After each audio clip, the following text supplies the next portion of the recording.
kita. Kalau di kaidah usul fikih itu kan jelas ya. Jadi bahwa mencegah keburukan itu harus kita utamakan daripada kebaikan.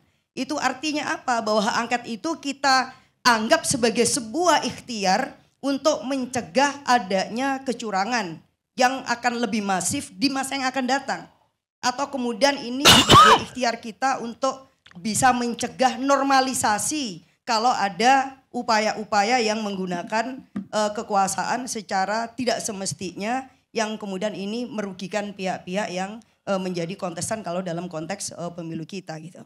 Karena itulah tujuan kita bernegara dan undang-undang kita udah jelas gitu.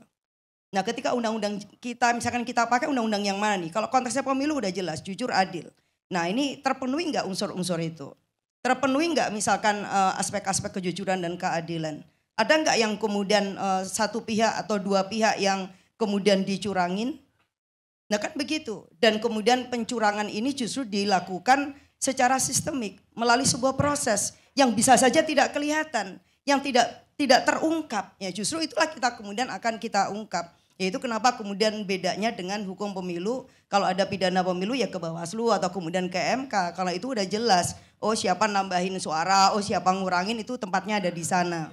Oh siapa money politik kemudian ada di situ. Tetapi kalau kemudian ada sebuah kekuasaan yang digunakan dan kemudian melibatkan instrumen-instrumen negara, baik itu misalnya APBN ya, kemudian aparat, kemudian ASN, kementerian, BUMN, dan lain-lain yang ini kemudian menguntungkan satu pihak atau dua pihak, maka inilah yang harus diselidikin oleh DPR. Sebagai apa ya? Sebagai fungsi pengawasan.